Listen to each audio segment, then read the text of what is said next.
Bên ngoài bờ biển, Thánh nớt Zuro đang gấp rút phóng đi xử lý nốt những con Pacifista còn lại. Với sức mạnh không tưởng của lão thì việc này chẳng mấy chốc đã được hoàn thành. Ngay khi toàn bộ Pacifista bị vô hiệu hóa, Phó Đô đốc Doberman lập tức thông báo tới toàn thể lực lượng tăng cường tấn công vào đảo để ngăn băng mũ rơm và Bonnie chạy thoát.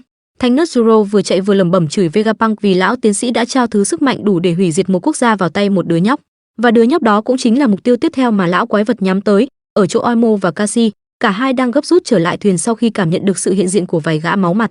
Đám hải quân thì đang ra sức ngăn cản họ. Chúng bắt đầu chuyển mục tiêu nhắm vào con tàu đại Eric huyền thoại của băng hải tặc khổng lồ, trở lại với nhóm Bonnie.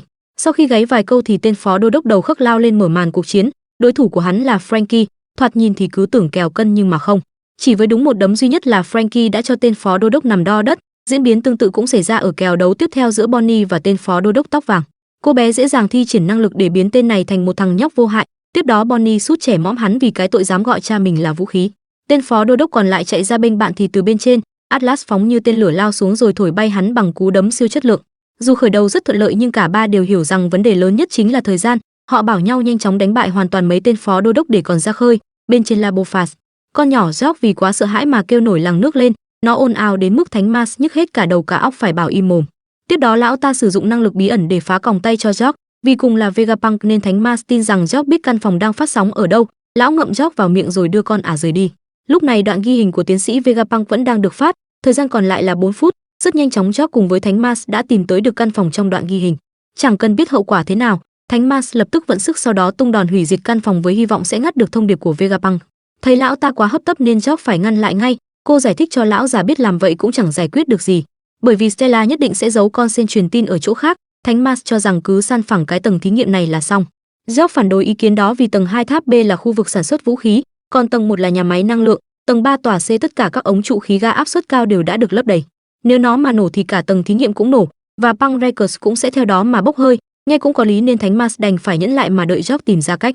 Con ả cũng rất muốn chấm dứt buổi phát sóng để có thể trở thành Thiên Long Nhân. Đột nhiên Thánh Mars nói mình cảm nhận được giọng nói của một sinh vật nhỏ bên trong băng Records. Rất có thể nó chính là con sen truyền tin đó. George cho biết con sen truyền tin đang phát sóng là một phát minh gần đây và nó có vỏ xoắn ốc hình nón. Hai đứa tin rằng nó chính là thứ mình đang tìm kiếm và cùng nhau đi tới đó. Đến lúc này thì Stussy và Kaku mới có thể thở phào nhẹ nhõm vì con quái vật ấy đã rời đi. Kaku hỏi đồng đội cũ xem có biết con quái vật vừa rồi là thứ gì không. Dựa theo cuộc đối thoại giữa hắn ta và George, Stussy cho rằng đó là một trong ngũ lão. Kaku thừa nhận lão ta quá kinh khủng. Tiện đây tên mũi dài hỏi thăm Stussy xem có phải cô đã bị nhóm mũ rơm phản bội rồi không. Đáp lại, Stussy nói cô đã quyết định sẽ ở lại đây để nhận lấy trách nhiệm thực hiện nhiệm vụ cuối cùng. Vừa hay nhóm Nami cũng đang nói về chuyện này. Edison giải thích cho mọi người hiểu rằng mái vòm phải được hạ xuống vào khoảnh khắc con thuyền thoát ra và lệnh hạ mái vòm chỉ có thể thực hiện từ phòng điều khiển. Thế nên mới cần một người có thể làm việc đó ở lại. Nami hiểu chuyện đó, tuy nhiên cô vẫn muốn tất cả cùng nhau cố gắng rời đi chứ không để ai ở lại cả. Robin thì lo rằng khoảng cách từ mái vòm ra biển quá xa và Vegafox không một chưa chắc đã bay được tới đó. Edison cũng đồng quan điểm với Robin. Anh khẳng định 100% rằng con thuyền sẽ không ra được biển và đi vào lòng đất. Usopp thông báo việc chuẩn bị Kuze Burst đã hoàn tất. Giờ chỉ đợi những người còn lại quay về là tất cả sẽ làm một cú nhảy vọt sang bên kia ngay. Chopper nói rằng kể cả Kuze Burst cũng không thể giải quyết được chuyện này. Edison cũng dành lời khen cho các thành viên băng mũ rơm. Anh tin sự kiên trì của họ chính là nguồn gốc của mọi phép màu. Edison muốn đảm bảo con thuyền sẽ được hạ thủy an toàn. Anh bảo mọi người hãy tin vào mình sau đó lao thẳng xuống phía dưới. Lilith đuổi theo ngăn thằng bạn lại nhưng không kịp. Không lâu sau đó, một vụ nổ lớn đã xảy ra sau khi Edison va chạm với rào chắn. Mọi người ai nấy đều vô cùng lo lắng cho an nguy của anh chàng bé nhỏ này. Bên ngoài bờ biển, các chiến hạm đột nhiên bị một cơn gió kỳ lạ hút vào phía trung tâm đảo. Kẻ gây ra chuyện đó là Thánh Jupiter. Lão quái vật này đang dùng lực hút kinh khủng của mình để kéo nhóm Luffy lại. Đến cả hai vị thuyền trưởng tộc khổng lồ mạnh như thế cũng không thể chạy tiếp được. Cây cối và mọi thứ xung quanh đều bất đắc dĩ phải chịu chung số phận. Rất may là Luffy đã nghĩ ra cách giải quyết. Cậu phối hợp với Brogy để thoát ra khỏi vùng ảnh hưởng của cơn gió rồi chạy tới phía sau một tòa nhà. Thánh Jupiter thấy vậy liền đổi hướng sang phía Luffy. Đây cũng chính là điều mà mũ rơm mong muốn. Cậu đã chuẩn bị sẵn một tòa nhà trên tay. Luffy xoay nó để tăng tốc độ rồi ném thẳng vào mõm tên quái vật khiến hắn ngã vật ra bất tỉnh. Tranh thủ thời cơ, ba ông cháu tiếp tục công cuộc đào tẩu của mình. Tuy nhiên đến đây thì Luffy đã kiệt sức.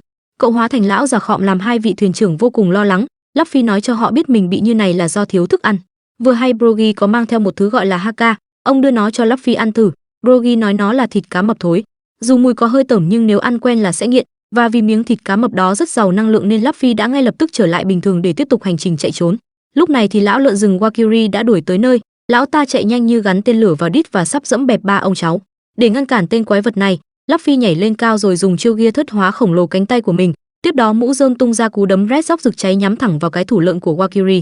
Để đáp lại thì lão quái vật đã cường hóa haki vũ trang cao cấp lên đầu nhằm phân cao thấp với Luffy xem haki của ai mạnh hơn.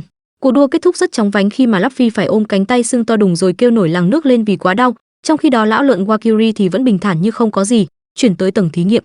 Ở chỗ nhóm Usopp, mấy đứa đang rất kinh hãi khi nhìn thấy hai cái càng to tổ bố xuất hiện trước mặt. Chopper còn tưởng đó là một con cua khổng lồ.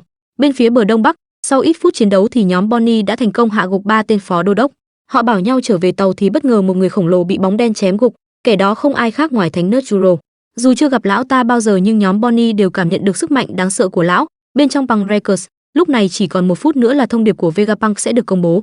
Tuy nhiên Thánh Mars đã kịp thời tới được chỗ con sen phát sóng, lão từ từ bước tới chỗ nó, hắn cho rằng mọi chuyện sẽ kết thúc ở đây và vận may của Vegapunk đã hết. Thời gian còn lại là 30 giây, Thánh Mars vẫn không vội, lão dành thời gian đó để nhìn ngắm bộ não của Vegapunk. Nó to một cách khủng khiếp và vẫn còn sống, điều này làm Thánh Mars đặt ra câu hỏi: cái chết có ý nghĩa gì với một thứ như vậy, và liệu ý thức của Vegapunk có tồn tại trong này không? Nghĩ vu vơ xong thì lão râu dài trở lại với con sen phát sóng, lão không vội phá hủy nó mà vẫn đứng đó lắng nghe xem Vegapunk thực sự muốn nói gì. Và dù cho thông điệp chưa được công bố nhưng nó đã gây nên một cơn địa chấn trên toàn thế giới, tiêu biểu là làng Syrup. Dù mới chỉ là 3 thằng nhóc vắt mũi chưa sạch nhưng cứ nằng nặc đòi chị Kaza mua sen truyền tin loại xịn để còn xem mặt tiến sĩ Vegapunk. Tuy nhiên yêu cầu này đã bị từ chối vì con sen đó quá to, thôi thì có sao dùng vậy. Mấy chị em lại quây quần bên con sen cơ bản rồi cùng nhau lắng nghe thông điệp từ lão tiến sĩ ở mỏm núi Twin Capes.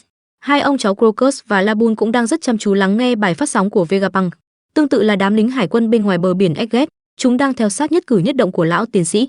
Một nơi khác cũng rất đáng chú ý là vùng đất tương lai Bandimore.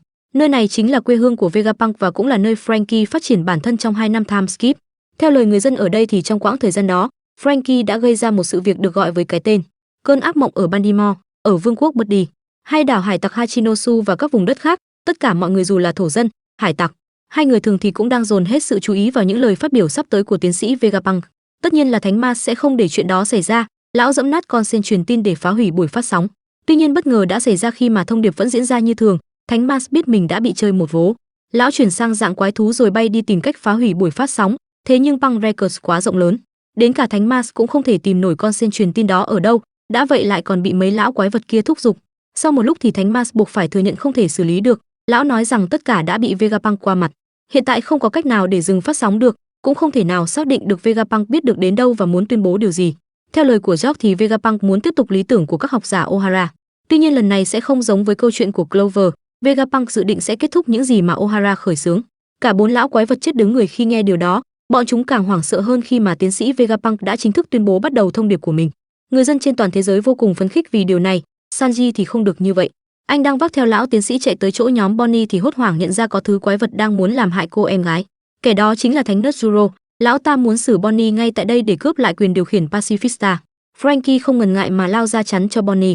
Tuy nhiên Sanji lại bảo thằng bạn né ra để mình thể hiện, chỉ trong chớp mắt, tóc vàng tốc biến tới chặn đứng nhát chém của lão quái vật rồi tiện thể sút cho lão một cú hộc máu mõm. Anh tuyên bố đã là kẻ địch thì già trẻ cũng xử hết. Đáp lại, Thánh Nerd Zoro biến đổi phần đầu vừa bị thương sang dạng thú rồi tấn công Sanji. Nhìn thì không có vẻ gì là mạnh nhưng lại làm Sanji đau đớn vô cùng. Franky và Bonnie muốn tới giúp nhưng đã bị lão cản lại. Atlas thì đang bận chăm sóc cho Stella. Đúng lúc tình hình nguy cấp thì bộ đôi Cassie và Oimo tới nơi. Họ nhận ra nhóm Franky rồi cùng nhau phối hợp để ghìm con quái vật trước mặt xuống đất. Nhờ đó mà Sanji may mắn thoát ra được. Bonnie thì tận dụng cơ hội này để dứt điểm đối thủ. Cô tưởng tượng ra một tương lai khổng lồ rồi theo đó trở lên vô cùng to lớn, đến mức đám hải quân và cả hai người khổng lồ cạnh đó còn phải sốc. Thánh Nerd Zoro biến trở lại dạng lai thú và đang khó chịu ra mặt vì chuyện này. Diễn ra song song với trận chiến đó là thông điệp của tiến sĩ Vegapunk. Ông mở đầu bằng một lời thú tội, rằng ông đã phạm phải 2 trọng tội. Lão tiến sĩ tin rằng mình sẽ sớm bị xử lý vì những tội lỗi đã gây ra. Thế nên thông điệp này đã được lập trình để phát đi ngay vào giây phút trái tim ông không còn đập nữa. Toàn thể người dân khi nghe đến đây đều vô cùng sốc vì điều đó có nghĩa là vị tiến sĩ vĩ đại nhất thế giới đã chết ở vương quốc Zerma. Zeus và Caesar Cloud đang rất tức giận vì đối thủ mà họ muốn đánh bại đã không còn nữa. Tên lều báo Morgan thì đang lo cho chén cơm của mình sắp bị đá bay. Tiếp tục với thông điệp của tiến sĩ Vegapunk. Ông nói bản thân muốn làm sáng tỏ một vấn đề và mong mọi người đừng cho rằng những người sẽ xử ông là ác nhân dù cho họ có là ai đi nữa. Ông cũng không có ý định bàn về đúng hay sai vì đến chính ông còn không đủ tư cách để phán xét những điều như vậy. Hơn hết là ông không đủ hiểu biết về người đó. Nghe tới đây thì Saturn như phát điên. Lão muốn phóng thật nhanh tới Labo Phase để phá hủy buổi phát sóng và chẳng thèm quan tâm đến các thành viên bằng mũ rơm. Tuy nhiên khi nhìn thấy Robin ở đó thì lão đã thay đổi ý định. Robin cũng nhận ra Saturn vì năm đó lão cũng có mặt ở Ohara. Cô nói cho mọi người biết con quái vật này chính là một trong ngũ lão tinh. Mấy đứa nghe xong hoảng hú hồn hú vía. Thấy Saturn bắt đầu tung móng vuốt nhắm vào Robin, cả bọn ai nấy đều dốc toàn bộ sức lực để bảo vệ cho người đồng đội của mình. Ở chỗ tầng thí nghiệm, Thánh Mars đang bay lơ lửng bên ngoài và không biết tiếp theo nên làm gì. Bởi vì có quá nhiều thể sống ở lân cận chỗ này nên lão không thể cảm nhận được đâu mới là sóng não cần tiêu diệt. Thánh Mars hỏi mấy lão còn lại xem có nên phá hủy trạm năng lượng để ngăn buổi phát sóng. Thánh Saturn phản đối kịch liệt vì thiệt hại mà nó gây ra cho hải quân là quá lớn. Thánh Valkyrie bổ sung thêm rằng nếu làm thế thì còn phải hy sinh phương tiện duy nhất để tái tạo mẫu hạm. Con mất nét George ở bên trong cũng đang vắt óc suy nghĩ xem Stella giấu con sen truyền tin ở đâu.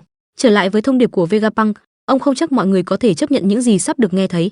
Thậm chí một vài người có thể nghĩ ông là một kẻ điên hoặc một tên ngốc. Dù vậy thì ông cho rằng mình có nghĩa vụ phải nói ra để cảnh tỉnh mọi người nhận thức về vấn đề này. Lão tiến sĩ không vòng vo mà nói thẳng luôn rằng thế giới này sắp sửa chìm xuống đại dương. Thông tin điên rồ này làm ai nấy đều phải há hốc mồm kinh ngạc.